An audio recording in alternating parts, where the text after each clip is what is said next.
नमस्कार साथियों, good morning. Welcome to Puneet classes.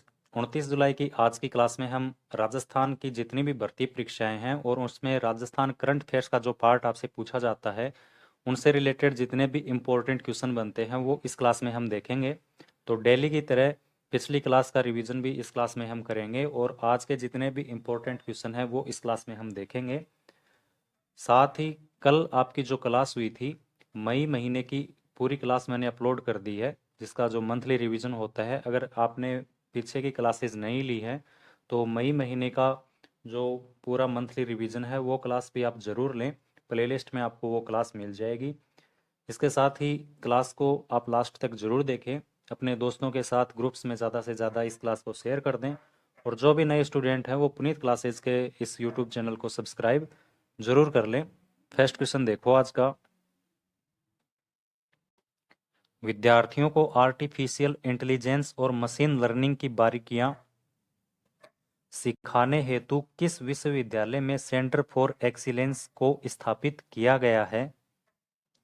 तो क्वेश्चन क्या है, विद्यार्थियों को आर्टिफिशियल इंटेलिजेंस और मशीन लर्निंग की बारीकियां सिखाने हेतु कौन सी यूनिवर्सिटी है जिसमें सेंटर फॉर एक्सीलेंस है, इसकी स्थापना की गई है? तो हरिदेव जोशी पत्रकारिता और जनसंचार विश्वविद्यालय जयपुर है। इसमें आर्टिफिशियल इंटेलिजेंस है और मशीन लर्निंग की जो बारीकियां हैं इसको सिखाने के लिए सेंटर फॉर एक्सीलेंस है, इसकी स्थापना की गई है। इसमें आगे देखो, हरिदेव जोशी पत्रकारिता और जनसंचार विश्वविद्यालय जयपुर में आर्टिफिशियल इंटेलिजेंस और मशीन लर्निंग की बारीकियां सिखाने हेतु सेंटर फॉर एक्सीलेंस की स्थापना की गई है। इसके बिना जो जय नारायण व्यास विश्वविद्यालय जोधपुर है, इसके द्वारा आर्टिफिशियल इंटेलिजेंस में सर्टिफिकेट दिया जाता है। डिग्री की बात करें तो Rajiv Gandhi fintech digital institute Jodhpur है, इसके द्वारा आर्टिफिशियल इंटेलिजेंस में डिग्री दी जाती है। तो ये सब भी आप ध्यान में रखें, आर्टिफिशियल इंटेलिजेंस से रिलेटेड ये बातें हैं। अगला क्वेश्चन देखो, स्लोवेनिया वर्ल्ड कप के लिए किस अंतर्राष्ट्रीय पर्वतारोही का चयन हुआ है? तो स्लोवेनिया के अंदर जो पर्वतारोही वर्ल्ड कप का आयोजन होगा, इसमें अपने राजस्थान के किस अंतर्राष्ट्रीय पर्वतारोही हैं उनका चयन हुआ है? तो राहुल स्वामी है, जिनका स्लोवेनिया वर्ल्ड कप के लिए चयन हुआ है। अब इसमें आगे देखो, इम्पोर्टेंट क्वेश्चन है ये, क्योंकि ये पहले पर्वतारोही हैं जिनका इस प्रतियोगिता के लिए चयन हुआ है। तो इसमें देखो, भारतीय पर्वतारोही राहुल स्वामी को भारत का पहला अंतर्राष्ट्रीय पर्वतारोही घोषित किया गया है। मोस्ट इम्पोर्टेंट बात है ये कि भारत का पहला पर्वतारोही है राहुल स्वामी, जिनको भारत का पहला अंतर्राष्ट्रीय पर्वतारोही घोषित किया गया है। राहुल स्वामी है, इनका संबंध है ये पिलानी, जो झुंझुनू जिले में पिलानी है, वहाँ के ये रहने वाले हैं। और राहुल स्वामी देश के पहले व्यक्ति होंगे जो पर्वतारोहण विश्व कप में भाग लेंगे। तो ये जो पर्वतारोहण विश्व कप है, इसमें ये भारत का प्रतिनिधित्व कर रहे हैं और ये पहले व्यक्ति हैं जो इसमें भाग ले रहे हैं। और इस विश्व कप में भारत भी पहली बार ही शामिल हुआ है, ये भी एक इम्पोर्टेंट चीज़ है। झुंझुनू जिले की बात हुई तो झुंझुनू जिले के बारे में जितने भी इम्पोर्टेंट क्वेश्चन हैं उनके बारे में देखो। तो जो झुंझुनू जिला है इसको शेखावाटी का सिरमौर जिला कहा जाता है। खेतड़ी है, इसको ताम्बर नगरी कहा जाता है। खेतड़ी झुंझुनू जिले में ताम्बर नगरी के लिए खेतड़ी प्रसिद्ध है। सुनारी जो सभ्यता है जिसमें लोहे की भट्टियां मिली हैं, वो भी झुंझुनू जिले की है, सुनारी सभ्यता। झुंझुनू के डूंडलोद में द डंकी सेंचुरी है, ये भी यहाँ पर स्थापित है। बिट्स पिलानी को आप सभी जानते हो, ये भी झुंझुनू में है। नरहड़ शरीफ की दरगाह, ये भी नरहड़ जो गांव है झुंझुनू में, वहाँ पर ये दरगाह है। रानी सती का मंदिर है, ये झुंझुनू जिले में स्थित है। काटली नदी है, ये झुंझुनू जिले की प्रमुख नदी है। इसके बिना राजस्थान की जो पहली खनिज कोर लाइब्रेरी है ये अकवाली गांव है। अकवाली गांव यहाँ के ऊपर, यहाँ खनिज कोर लाइब्रेरी है। राजस्थान की पहली खनिज कोर लाइब्रेरी है, वो भी यहाँ पर स्थापित है। इसके बिना देखो, झुंझुनू जो जिला है वो राजस्थान का पुरुष साक्षरता वाला, सर्वाधिक पुरुष साक्षरता वाला जिला है। और हिंदुस्तान कॉपर लिमिटेड है, ये भी खेतड़ी कॉपर है, यहाँ पर हिंदुस्तान कॉपर लिमिटेड का संयंत्र यहाँ पर लगा हुआ है। तो ये कुछ मोस्ट इंपोर्टेंट बातें थी झुंझुनू जिले की, तो ये सब आप अपनी नोटबुक में नोट जरूर करें। अगला क्वेश्चन देखो, राजस्थान के कितने जिला मुख्यालयों पर विवेकानंद यूथ हॉस्टल खोले जाएंगे? तो हाल ही में इसकी मंजूरी मिल चुकी है कि जो राजस्थान के 28 जिला मुख्यालय हैं, इनके ऊपर विवेकानंद यूथ हॉस्टल हैं। जो भी छात्र छात्राएं अपनी प्रतियोगी परीक्षाओं की तैयारी कर रहे हैं, कहीं बाहर रहकर पढ़ रहे हैं, उनके लिए प्रत्येक जिला मुख्यालय के ऊपर एक विवेकानंद यूथ हॉस्टल खोला जाएगा, जिसकी क्षमता 100 बेड की होगी। अब इसमें आगे देखो, बजट 2023-24 युवा एवं रोजगार आधारित बजट था। तो जो 2023-24 का जो बजट आया, ये युवा एवं रोजगार आधारित बजट था, और इस बजट में युवा नीति की घोषणा की गई, जो अभी प्रस्तावित है। इस नीति के तहत युवा विकास एवं कल्याण बोर्ड है, इसका गठन किया जाएगा। ये जो युवा नीति है, बजट 2023-24 में इसकी घोषणा की गई, युवा नीति से संबंधित। तो इस युवा नीति में युवा विकास एवं कल्याण बोर्ड का गठन किया जाएगा, और ये जो बोर्ड होगा, इसका कुल बजट 500 करोड़ रुपए होगा। इसके बिना इस युवा नीति के तहत प्रत्येक जिला मुख्यालय पर विवेकानंद यूथ हॉस्टल खोला जाएगा, और इसकी हाल ही में मंजूरी मिल चुकी है। 28 जो जिला मुख्यालय हैं, उनके ऊपर ये हॉस्टल खोले जाएंगे। इसके जो बजट की बात करें तो 78 करोड़ इसका बजट होगा, और शुरुआत में इसकी जो हॉस्टल क्षमता होगी, ये 50-50 बेड की होगी। वैसे 100-100 बेड की क्षमता के हॉस्टल खोले जाएंगे, लेकिन हाल ही में जो इसकी मंजूरी मिली है, इसमें 50 बेड क्षमता के ये हॉस्टल खोले जाएंगे। इसके बिना जो 5 जो जिले बच गए, 5 जिले जिस उनमें पहले से विवेकानंद यूथ हॉस्टल खोले गए हैं, जिसमें जयपुर है, जयपुर, जोधपुर, कोटा, अजमेर और उदयपुर। इनमें पहले से विवेकानंद यूथ हॉस्टल खोले गए हैं, और हाल ही में जो 28 विवेकानंद यूथ हॉस्टल हैं, इनको खोलने की मंजूरी मुख्यमंत्री द्वारा दी गई है। अगला क्वेश्चन है, हाल ही में गठित राजस्थान राज्य स्थापत्य कला बोर्ड में कुल कितने सदस्य होंगे? तो हाल ही में एक नए बोर्ड का गठन हुआ है, राजस्थान राज्य स्थापत्य कला बोर्ड। इसमें कुल सदस्य की बात करें तो इसमें 5 सदस्य होंगे, जिसमें एक अध्यक्ष होगा, एक उपाध्यक्ष होगा, और 3 गैर सरकारी सदस्य इसमें होंगे। इसमें आगे देखो, कुमावत समाज के विकास हेतु मुख्यमंत्री द्वारा राजस्थान राज्य स्थापत्य कला बोर्ड के गठन की मंजूरी दी है, और इसमें 5 सदस्य होंगे। तो ये जो राजस्थान राज्य स्थापत्य कला बोर्ड है, ये कुमाऊं समाज के विकास के लिए इसका गठन किया गया है। इसके बिना हाल ही में और कौन कौन से बोर्ड का गठन किया गया है, तो उनके बारे में मैं आपको बता देता हूँ। 14 ऐसे बोर्ड हैं जिनका हाल ही में विभिन्न समाज के लोगों के लिए गठन किया गया है। इसमें पहला देखो, वीर तेजाजी कल्याण बोर्ड, इसका गठन किया गया। इसके बिना वीर शिरोमणि महाराणा प्रताप, इस बोर्ड का गठन किया गया। कल हाल ही में गिग वर्कर वेलफेयर बोर्ड है, उसका गठन किया गया। ब्रिज क्षेत्र का जो धार्मिक क्षेत्र है अलवर भरतपुर का, उसके लिए ब्रिज क्षेत्र धार्मिक विकास बोर्ड है, उसका गठन किया गया। इसके बिना थार क्षेत्र जो विकास बोर्ड है, थार के क्षेत्र में पर्यटन की संभावना को देखते हुए थार क्षेत्र विकास बोर्ड का गठन किया गया। इसके बिना स्वर्ण रजत कला विकास बोर्ड का गठन किया गया। महारानी अवंतीबाई लोधी विकास बोर्ड है, इसका गठन किया गया। लोक कला विकास बोर्ड है, इसका गठन।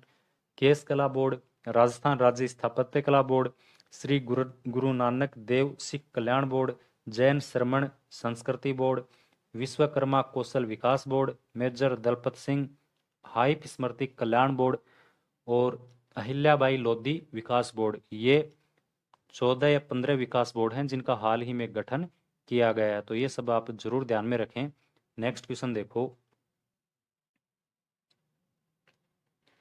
27 जुलाई 2023 को Indira Gandhi gas cylinder subsidy योजना के दूसरे चरण में कितने करोड़ की धनराशि स्थानांतरित की गई है?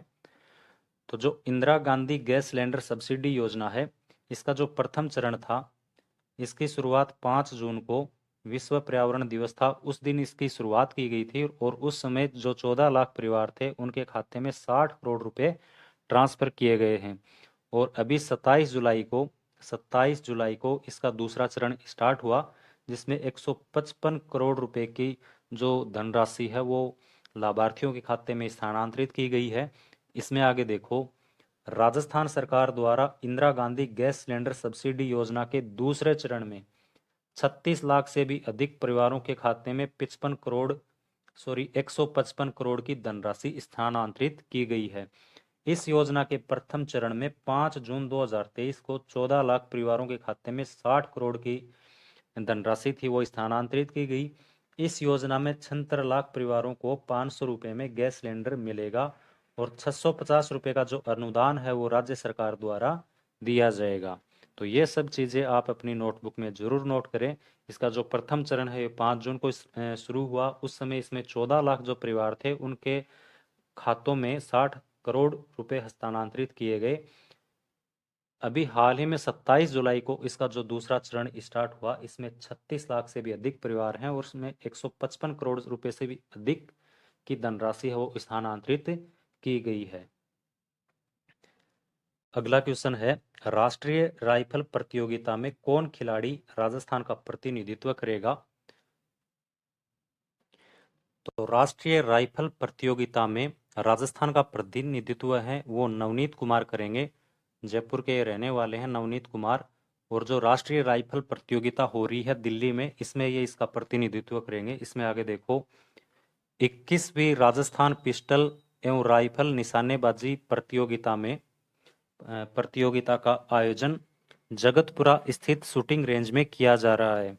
तो जो 21वीं राजस्थान पिस्टल एवं राइफल निशानेबाजी प्रतियोगिता है, इसका आयोजन जगतपुरा स्थित शूटिंग रेंज में किया जा रहा है और इसका समापन है वो 31 जुलाई को इसका समापन होगा। इस प्रतियोगिता में मास्टर कैटेगरी में प्रतिनिधित्व करते हुए जयपुर के नवनीत कुमार ने राइफल प्रतियोगिता में ब्रॉन्ज मेडल प्राप्त किया है और इसी प्रदर्शन के आधार पर अब नवनीत कुमार है वो दिल्ली में राष्ट्रीय प्रतियोगिता में राजस्थान का प्रतिनिधित्व करेंगे। अगला क्वेश्चन देखो, आम्बेडकर डीबीटी वाउचर योजना के तहत राजस्थान के सरकारी कॉलेज के छात्रों को किराया या पीजी में रहने पर राजस्थान सरकार द्वारा कितने रुपए हर महीने दिए जाएंगे? इंपॉर्टेंट क्वेश्चन है। तो जो आम्बेडकर डीबीटी वाउचर योजना है, ध्यान में रखना, इस योजना का नाम है आम्बेडकर डीबीटी वाउचर योजना। तो इस योजना में क्या है कि जो भी सरकारी कॉलेज के छात्र व छात्राएं हैं जो किराए पर कमरा लेकर या पीजी में रहते हैं, तो उनको राजस्थान सरकार द्वारा 2,000 रुपये प्रति महीना रहने के खाने के दिए जाएंगे। अब इसमें आगे देखो, सरकारी कॉलेज के आरक्षित वर्ग के छात्र छात्राओं को शहर में पेइंग गेस्ट या कमरा किराए लेकर रहने पर राज्य सरकार द्वारा 2,000 रुपये प्रति महीना दिए जाएंगे।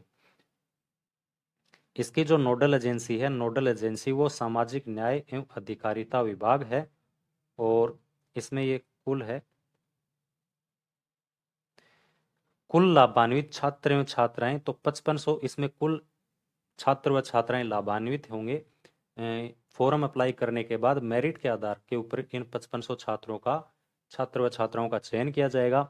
अब इसमें जो ये 5500 छात्र छात्राएं हैं, इनका श्रेणीवार इनका जो विभाजन किया गया है वो देखो, तो अनुसूचित जाति के इसमें 1500 छात्र छात्राएं होंगे, अनुसूचित जनजाति के इसमें 1500, अन्य पिछड़ा वर्ग के इसमें 750, अति पिछड़ा वर्ग के 750 छात्र छात्राएं, ईडब्ल्यूएस के 500 और अल्पसंख्यक जो वर्ग है उसके 500 छात्र छात्राएं इस वाउचर योजना में लाभान्वित होंगे और इनका चयन है वो मेरिट प्रक्रिया के आधार पर इनका चयन किया जाएगा।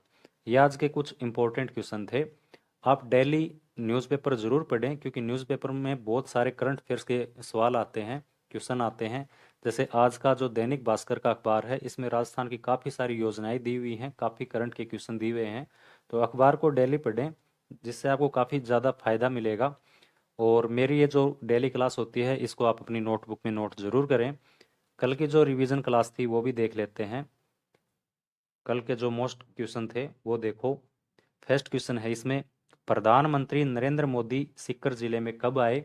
तो प्रधानमंत्री नरेंद्र मोदी का जो आठवीं यात्रा थी ये राजस्थान की, ये आठवीं यात्रा 27 जुलाई 2023 को सीकर जिले में प्रस्तावित थी। तो 27 जुलाई 2023 को सीकर जिले में नरेंद्र मोदी जी आए। अगला क्वेश्चन देखो, इंदिरा गांधी स्मार्टफोन योजना का प्रथम चरण कब शुरू होगा? तो इंदिरा गांधी स्मार्टफोन जो योजना है, इसका जो प्रथम चरण है वो 10 अगस्त 2023 से ये शुरू होगा। इसके बारे में डिटेल से जो कल की क्लास थी उसमें देख लेना, इसमें क्या क्या लाभ मिलेगा लाभार्थियों को। अगला क्वेश्चन है, राज्यसभा सांसद केंद्रीय मंत्री भूपेंद्र यादव द्वारा भेजा गया कौन सा विधेयक लोकसभा में पारित हो गया है? तो राज्यसभा के अंदर जो राजस्थान से केंद्रीय मंत्री हैं भूपेंद्र यादव, इनके द्वारा वन संरक्षण संशोधन अधिनियम है, वन संरक्षण संशोधन अधिनियम 2023, ये लोकसभा में पारित हो गया है। अगला क्वेश्चन देखो, राज्य सरकार द्वारा अटल योजना से किसानों को जल संरक्षण के लिए कितने प्रतिशत अनुदान दिया जाएगा? तो राजस्थान सरकार है, इसके द्वारा जो अटल भूजल योजना है, ये अटल भूजल योजना है, इसके द्वारा किसानों को जल संरक्षण के लिए 75% 75% इसमें सब्सिडी है वो दी जाएगी। नेक्स्ट क्वेश्चन, कानोत्ता बांध व नेवटा बांध को इको एडवेंचर टूरिज्म साइट के रूप में विकसित करने को मंजूरी कहाँ प्रदान की गई है? तो कानोत्ता बांध है और जो नेवटा बांध है ये जयपुर के पास ही बांध है, जयपुर के बांध है, तो इनको इको एडवेंचर टूरिज्म साइट के रूप में विकसित करने के लिए जयपुर में इनकी मंजूरी दी गई है। नेक्स्ट क्वेश्चन है, राजस्थान सरकार द्वारा महिला सुरक्षा एवं सलाहकार केंद्रों में परामर्शदाताओं का मानदेय बढ़ाकर कितना किया गया है? तो राजस्थान सरकार द्वारा जो महिला सुरक्षा एवं सलाहकार केंद्र हैं, जो पुलिस जो भी थाने हैं उनके अंदर ये चलाए जाते हैं, तो इन परामर्शदाताओं का जो मानदेय है वो 17,000 रुपये बढ़ा दिया गया है। और आज का अंतिम क्वेश्चन है, भारत सरकार द्वारा 3 दिवसीय उज्ज्वल राजस्थान 2023 प्रदर्शनी का आयोजन कहाँ किया जा रहा है? तो भारत सरकार का एक कार्यक्रम है उज्ज्वल राजस्थान 2023, इस प्रदर्शनी का, जिसमें 30 विभागों द्वारा अपने कार्य का प्रदर्शन किया जाएगा। तो ये जो प्रदर्शन है ये उदयपुर जिले में इस प्रदर्शनी का आयोजन किया जा रहा है। तो ये आज के कुछ इंपॉर्टेंट क्वेश्चन थे। आप क्लास को डेली देखें, लास्ट तक देखें और साथ ही अपनी नोटबुक में नोट जरूर करें, और अपने जितने भी ग्रुप्स हैं उसमें डेली क्लास को शेयर ज़रूर करें, और जो भी नए स्टूडेंट है वो चैनल को सब्सक्राइब करें, जिससे मुझे थोड़ा मोटिवेशन मिले, मैं और बढ़िया मेहनत करके आपके बीच राजस्थान करंट अफेयर्स के जितने भी इंपॉर्टेंट क्वेश्चन हैं वो डेली लेकर आऊँ। तो मिलते हैं कल की क्लास में, तब तक के लिए धन्यवाद। जय हिंद।